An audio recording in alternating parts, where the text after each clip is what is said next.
This is basically a very nasty tale. But if I've managed to learn one thing in my 35 years of story writing, it is this. Nastiness and horror must be handled with great circumspection, because if left on their own, they will always taste bitter in the end. But if humour is added to the mixture, then the tension is relieved by laughter, and the bitterness is banished. In this story, we have an actress who knows a tremendous lot about the importance of humour, so I don't think you need worry.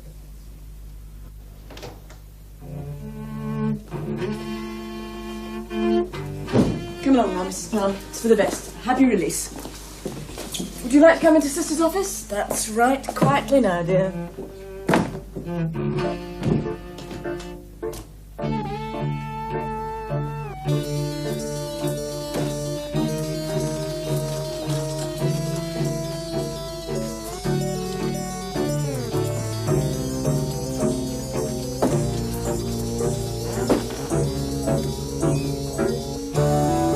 In the midst of life we are in debt. Of whom may we seek for succour but of thee, O Lord, who for our sins art most justly displeased? Forasmuch as it hath pleased Almighty God of his great mercy to take unto himself the soul of our dear brother here departed.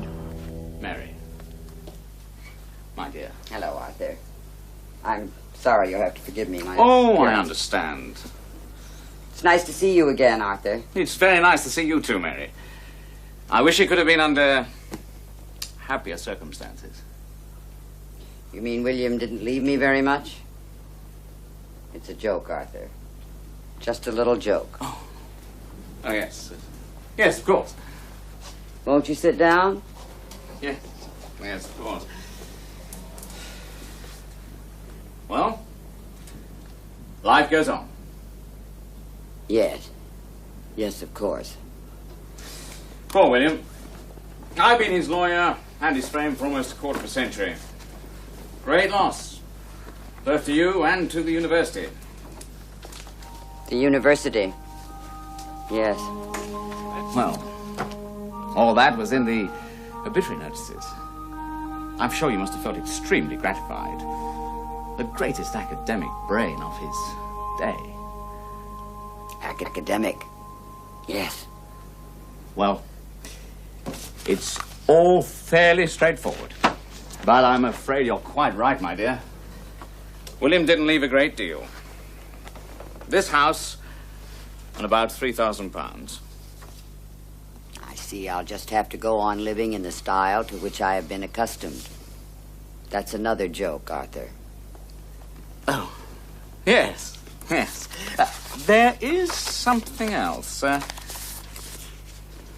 sealed letter.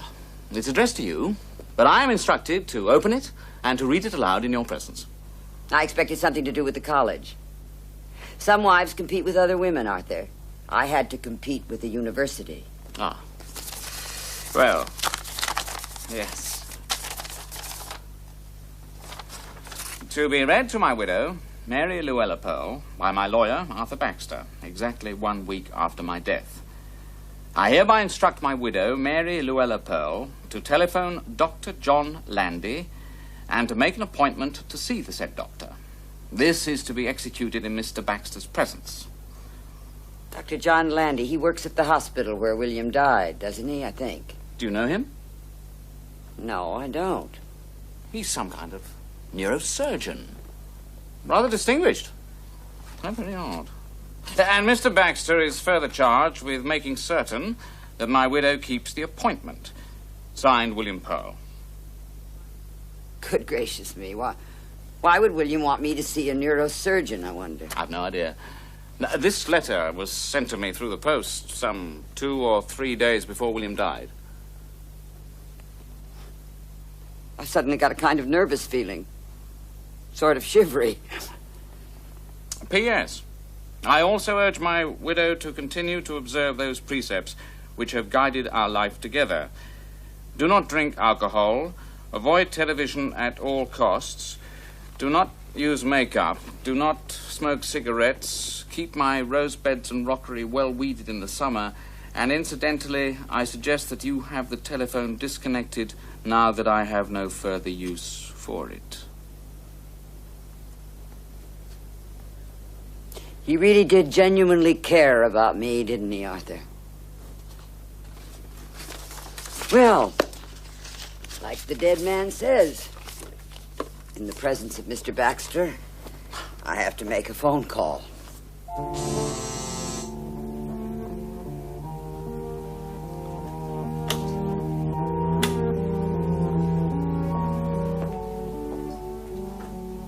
Yes? Mrs. Pearl and Mr. Baxter are here. Show them in.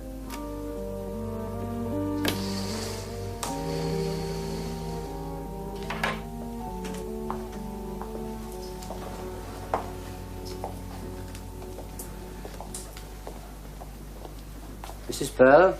It's Dr. Landy. Well, I have discharged my duty. I've seen to it that you have kept this appointment. I bid you good day.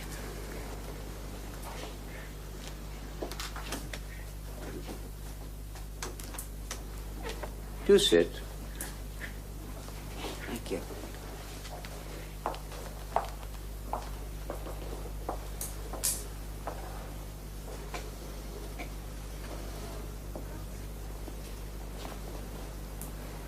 It was, good of you to see me, Dr. Landy, at William's request.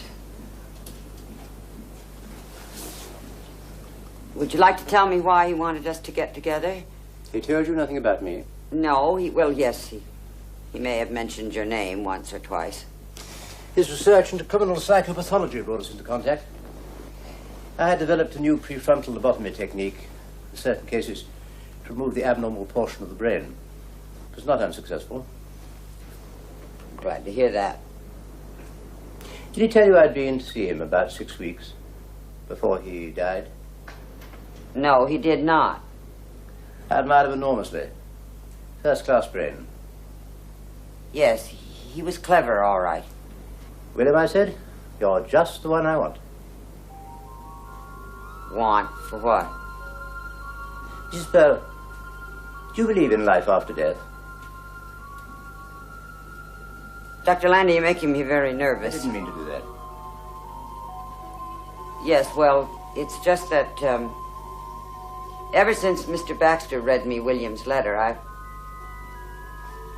had this feeling Yes? about William. Yes?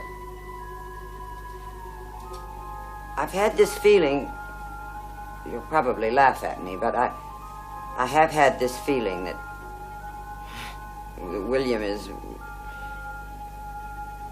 watching me. Extraordinary. Thank you. I expect it's the after effects of grief. Perhaps. Perhaps not. You'll understand more when I tell you about the agreement William and I reached Agreement? shortly before his death. About what? What do you say if I were to tell you that William is alive? Well, I'd say that you were in need of one of your prefrontal lobotomies. That's what I'd say, I think. I'm not joking. We buried William, Dr. Landy, remember? Nevertheless, he's alive. Even now. I didn't mean to upset you. Feeling better now? Dr. Landy, may I ask you a question? Please. If William is alive and behind that door, why don't you ask him to come in here? It's not quite like that, Mrs. Pearl. Don't you think you ought to tell me what it is quite like?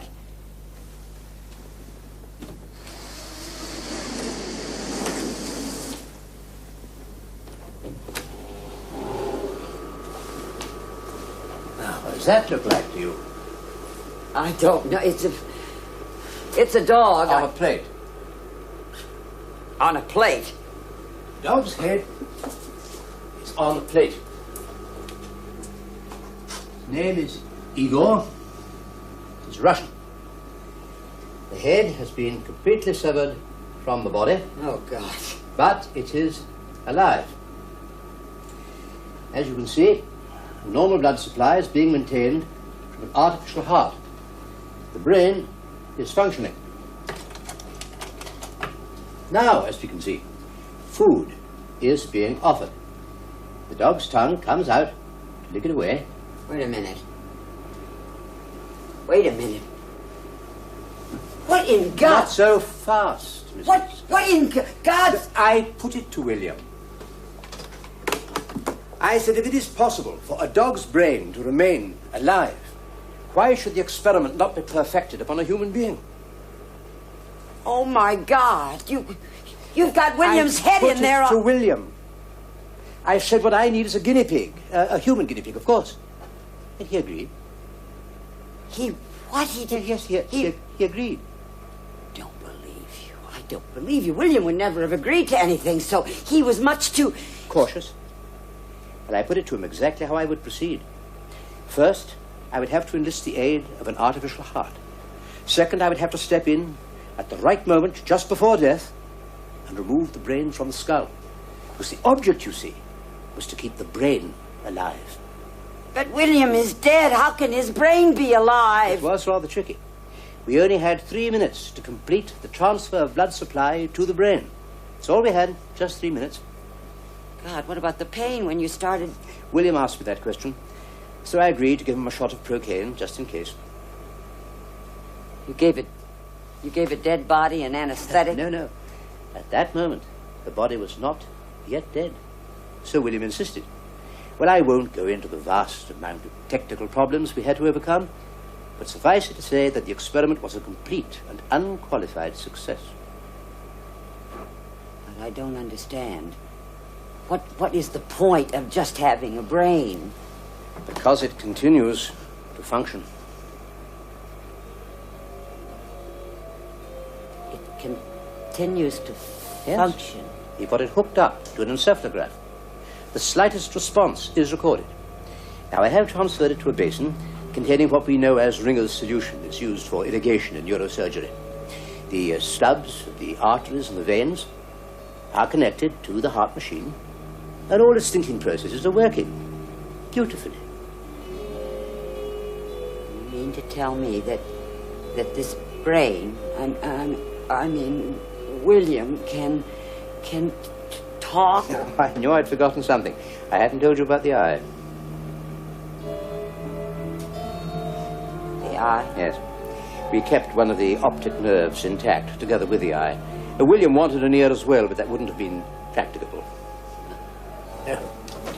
Now, we know it's seeing, because the slightest response is recorded through the deflections on the encephalograph. Now, he's in there. Yes. In a basin? Yes. I see. And now,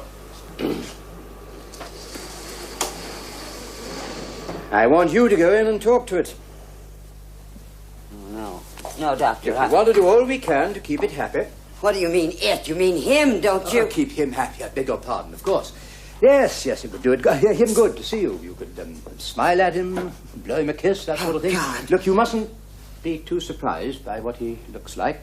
It's bound to be a little bit of a shock at first. He's not very attractive in his present state, I'm afraid.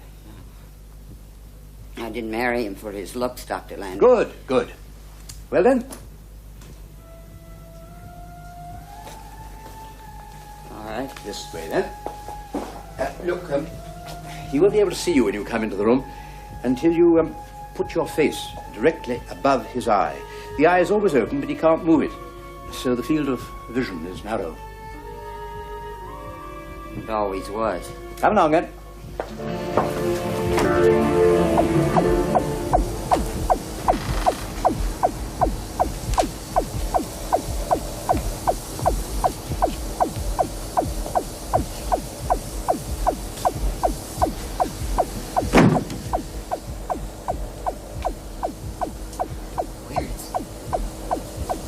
Where is he? No need to whisper. He can't hear a thing.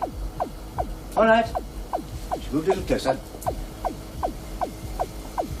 way. Now, you see? His eye. Right eye. Now, the brain, the ring of solution, in the basin is contained by this box which leads to the artificial heart. His eye is floating, ring of solution again, in this plastic container. There's a lens attached, similar to one that he had in his own spectacles. So at the moment, he's looking up at the ceiling.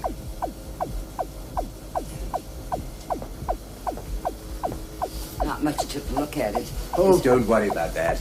No. We're going to rig up a mirror device to widen his vision.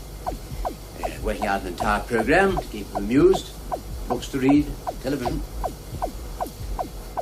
Not television.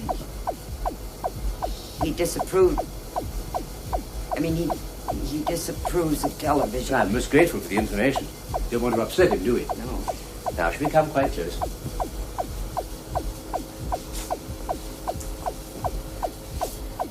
There is William. Now, you'll have to put your face right above his eye. Now, I can see me. Yes. And he can see you. You can smile at him. Of course, he can't smile back.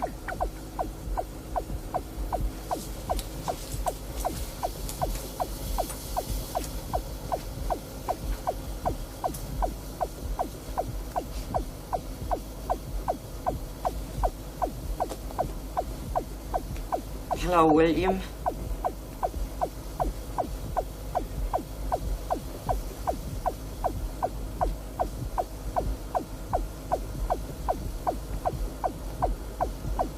It's me, Mary. He's seen you. Oh, he's recognized you.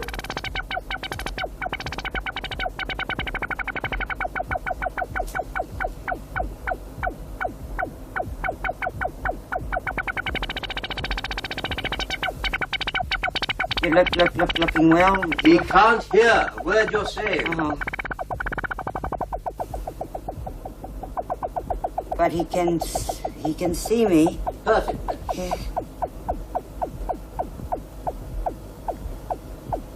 Must be wondering what's happened to him. Not at all. He knows perfectly well where he is and why he's here. You mean he knows he's in this box? But of course. William is his brain. There is no difference between this William here and the one you were married to. Is that a fact?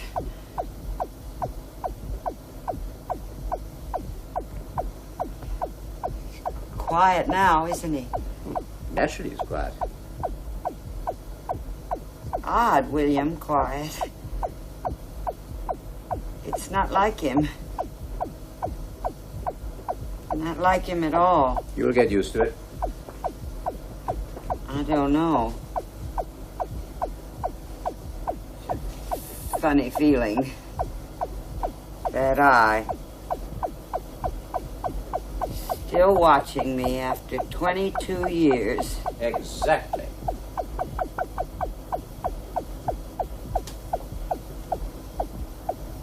You know something, Dr. Landy?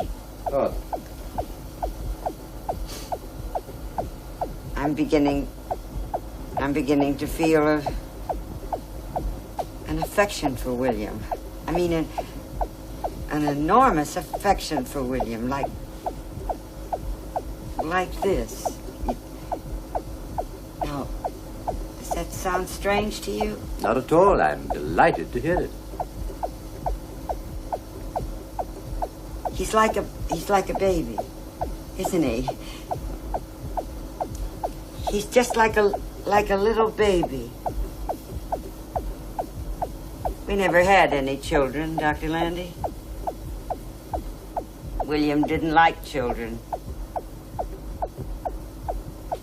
Did you, dear? Well, never mind. Mary's going to look after you from now on.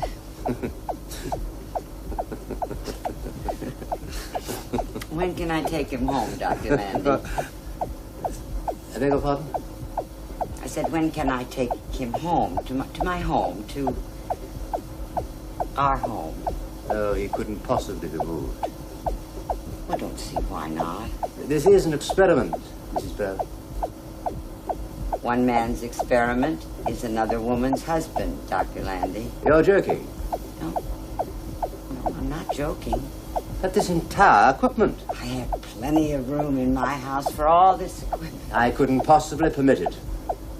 Dr. Landy, you mustn't come between a husband and wife. But you're a widow. But that's not what you said. William is alive. There is no difference between this William here and the one you were married to. But No more buts, Dr. Landy. he bequeathed his brain to me. Nuts, Dr. Landy. He's my husband. And I want him home. Now, come on, William. Admit it. Perfect, isn't it? The two of us, alone, here, together. Take it easy, William. You do yourself an injury. I don't know about you, but I feel wonderful. I mean, we don't argue anymore. You don't criticize me all the time. I don't have to wash and iron your shirts. I don't have to cook your meal. All I have to do is to listen to the throb of your heart machine. You know, it's a rather soothing sound, actually, and not loud enough to interfere with the television. Oh, I'm sorry. There. Can you see all right? Now, don't look cross, William. It's no good looking cross. Cheer up. Here's mud in your eye.